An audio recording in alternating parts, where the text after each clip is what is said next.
সন্তান হারানো শোকের মিছিল শুধুমাত্র কয়েকটি পরিবারকে নয় বরং কাঁদিয়েছে গোটা দেশকে।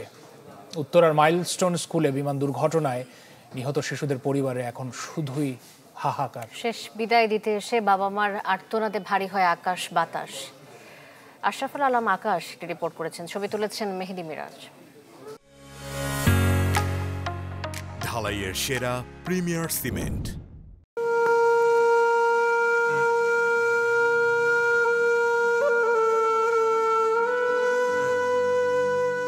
সন্তানের নিথর দেহের চেয়েও তখন যেন বেশি ভারী বাবার কাঁধ। যে বাবা একদিন সামলেছিল সবকিছু, আজ নিজ শরীরের ভার বইবার শক্তিটুকুও নেই। বুকটাই নিদারুণ শূন্যতা। সোমবার মাইলস্টোন স্কুলে ঘটে যাওয়া মর্মান্তিক বিমান দুর্ঘটনায় মারা যান তুরাগ থানার রাজাবাড়ি এলাকার আশরাফ তাহমিনা দম্পতির ৬ষ্ঠ শ্রেণীতে পড়ুয়া মেয়ে নাজিয়া। একই স্কুলে কেজি 1-এ পড়া একমাত্র ছেলে নাফিজও বার্ন ইনস্টিটিউটে লড়ছে মৃত্যুর সাথে। মেজো বোনের এক ছেলে এক মেয়ে, তাদের দুজনের অবস্থাই খারাপ। একজন তো মারা গেছে, আরেকজনের অবস্থা খারাপ। আর আমার যে বোন জামাই, তার পুরো পাগলের মতো অবস্থা। আমরা এখন কিভাবে বাঁচবো সেটা হচ্ছে গিয়া দায়।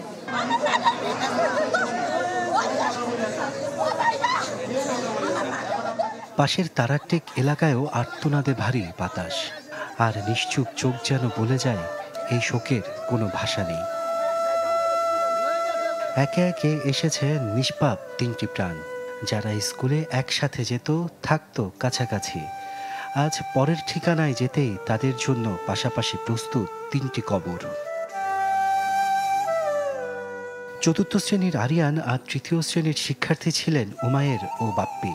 এই 3 শিশুর নাম আজ স্কুলে নয়, লেখা হলো চোখের জলে, লেখা হলো এই বাংলার মাটির বুকে। সাথে হারিয়ে গেল সম্ভাবনার জলে তারা। আমি চাই না যে আমার ছেলের মতো আর কেউ, আর যারা মারা গেছে তাদের মতো কেউ এই দুর্ঘটনার শিকারে মারা যাক। আমি তো শেষই, আমার ফ্যামিলি শেষ। এই শোক আমার, আমি তো থাকবো। আমার ছেলের জন্য আপনারা দোয়া করেন। নিয়ত করছিলাম হজে যাবো, ভাই যাওয়ার পর আমি আমার বাচ্চাকে চলে যাবো। আমি তো একটু ব্যস্ত।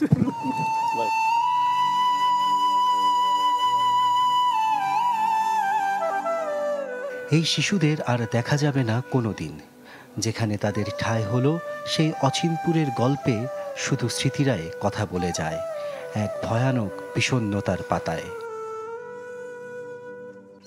আশরাফুল আলম আকাশ, চ্যানেল 24, ঢাকা।